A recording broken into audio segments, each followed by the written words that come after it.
Hello दोस्तों, welcome to my YouTube channel. अगर आप इस ड्रामा के पिछले पार्ट को नहीं देखे तो जरूर उसको भी देख लीजिएगा।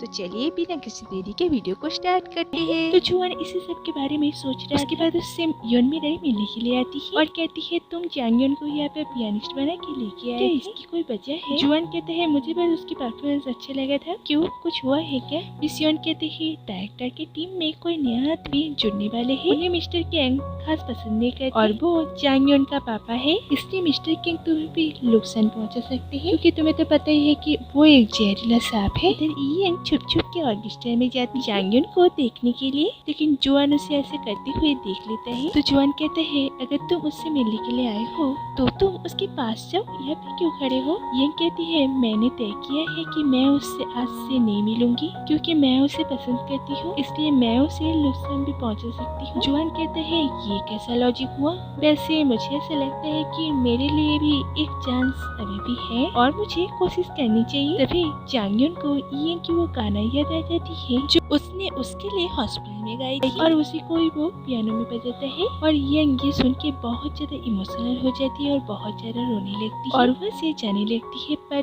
जुआन उसे वहाँ पे रोक देता है। इधर घर में सू सोई हुई है, तभी उसे ईएन कॉल करती है। बाहर आके देखती है कि ईएन बाहर बैठ के रो रही है। कहती है तुम ऐसे रो क्यों रही हो, क्या हुआ तुम्हें? ईएन कहती है मैं अपने घर नहीं जा सकती कि अगर मैं अपने घर गई तो मुझे चांगयोन के घर जाने का मन करेगा और मैं अपने आप को वहाँ पे जाने से रोक नहीं पाऊंगी, पर मैं उसे इग्नोर करना चाहती हूँ। क्या आज रात मैं तुम्हारे घर में रह सकती हूँ? सू कहती है जरूर रह सकती हो, तुम बस रो मत, मैं मम्मी पापा को संभाल लूंगी। फिर वो उसे अपने रूम में लेके आती है तो ईएन उसे अपने मोबाइल लेके कहती है इसे तुम अपने पास ही रखो और कहीं पे छुपा दो, अगर मैं मांगूंगी तो भी मुझे मत देना। फिर सुबह से चली जाती है और ये वहाँ पे सो जाती है। इधर चांगयोन ऑर्केस्ट्रा के हॉल रूम में बैठ के ड्रिंक कर रहा था, तभी वहाँ पे माइकल आता है। तो वो माइकल को उसको ज्वाइन करने के लिए कहता है और माइकल भी उसके साथ बैठ के वहाँ पे ड्रिंक करता है। तो माइकल कहता है तुम थोड़ा परेशान लग रहे हो, क्या तुम्हें किसी बात की टेंशन है, पियानो की या फिर पैसों की? अच्छा कहीं तुम किसी को डेट तो नहीं कर रहे हो? चांगयोन कहते हैं बस मुझे कोई पसंद आ गई है, जितने कि मैं पहली बार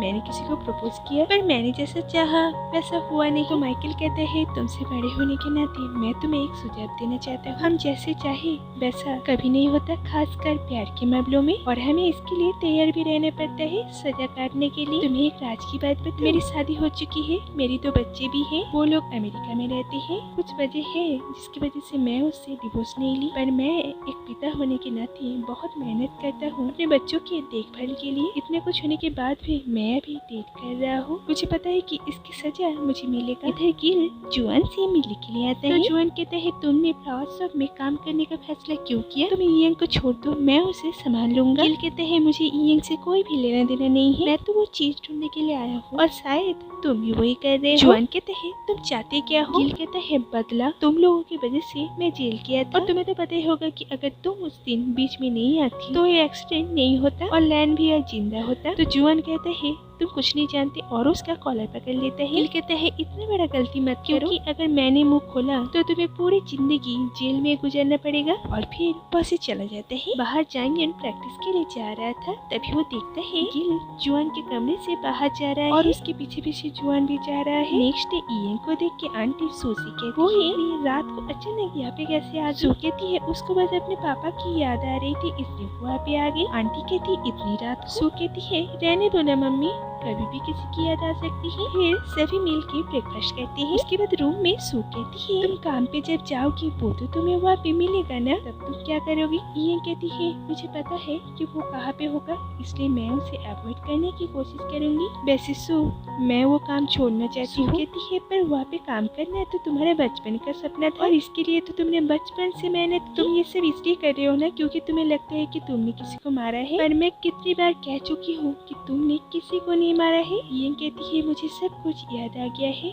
मैंने उसको मारा था। तभी वहाँ पे आंटी आ जाती है और कहती है क्या बात कर रहे थे तुम लोग, किसने किसको मारा, मुझे बताओ सब कुछ। सू कहती है मैं आपको बाद में बताऊंगी, पहले यहाँ से चलिए। और वो उन्हें बाहर लेके जाती है और ये थोड़ा सा अपसेट हो जाती है। उसके बाद ऑर्केस्ट्रा में वो चांगयोन प्रैक्टिस करते हुए छुप छुप के देखती है पर उसके सामने नहीं आता। तो मिस्टर जैंग के वेलकम पार्टी के लिए सभी अपने अपने तरह से तैयार होने लगता है। इधर रात में ईएन जब अपने घर में आती है वहाँ पे उसे चांगयोन मिलता है। वो वहाँ पे उसे देख के ही वहाँ से भागने लगती है और चांगयोन उसे रोकता है और कहता है कि मैं कोई वायरस हूँ जो तुम मुझे देख के भाग गई हो और काम पे भी हमेशा छुपती रहती हो, मुझे सब पता है। तुम्हारा फोन कहाँ पर है? कहती है मेरे पास कोई फोन नहीं है। तो चांगयोन कहता है कल तो जैसे मैं पागल हो गया, ना तुम्हारा फोन लग रहा था ना तुम घर आ रही थी और पूरी रात तुम्हारे आने का इंतजार करता रहा। शायद तुम्हें पसंद ना हो, फिर भी सुनो, मैं ऐसे मैदान नहीं छोड़ने वाला, मैं तुम्हें परेशान भी नहीं करूँगा, पर एक बात जान लो कि मेरे जज्बात बिल्कुल सही है। बहुत हुआ, अब मैं अपने मन का सुनूंगा, चाहे जो भी हो जाए, पर मेरा इरादा नहीं बदलेगा। तुम तो मुझे टालती ही रहोगी ना, कोई बात नहीं, पर कभी कभी मिल लेना। और फिर वो वहाँ से चला जाता है। इधर नए डायरेक्टर की वेलकम पार्टी शुरू हो जाता है। सभी अपने अपने ग्रुप में बात कर रहे थे। तो मिस योन मिस सुजुन को जुआन और चांगयोन को वहाँ पे बुलाने के लिए कहती है। तो सभी उस पार्टी में एक एक करके आ रहे। तो मिस्टर कैंग जब वहाँ पे आते हैं वो देखते हैं कि मिस्टर जेंग और हायुजू एक साथ आ रहे हैं और वो दोनों इसे इग्नोर करके हॉल के अंदर चला जाता है। इससे इन्हें बहुत गुस्सा तो आता है, पर क्या ही कर सकता है, इसलिए ये भी हॉल के अंदर चला जाता है। अंदर इन दोनों को एक साथ में देख के तो सभी बहुत ज्यादा शौक हो जाता है। ईयंग सुयंग को कॉल करती है और उसे पता चलती है आंटी ईयंग के घर में जाके ईयंग की सारी सामान को लेके आई और वो चाहती है कि आज से ईयंग उनके साथ ही रहे। और सुयंग कहती है मम्मी तो तब से बस रोई जा रही है, तुम बस जल्दी से घर आ जाओ। उसके बाद ईयंग जब घर लौट रही थी देखती है उनकी आंटी की स्टोर बंद कर रहा है। तो उसका वो हाथ का निशान देख के ईयंग को कुछ याद आने लगती है और वो बहुत ज्यादा डर जाती है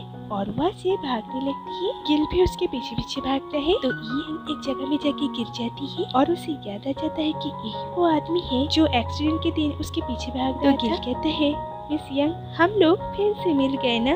तो यंग कहती है तुम ही वो हो ना जिसने उस दिन भी मेरा पीछा किया था जिस दिन लैन का मौत हुआ था। और गिल ये सुन के हंसने लगता है। तो यहाँ पे इस एपिसोड का एंड होता है। तो दोस्तों अगर वीडियो थोड़ा सा भी अच्छे लगे तो लाइक और सब्सक्राइब जरूर कीजिएगा। तो मिलते हैं अगले वीडियो में, तब तक के लिए बाय।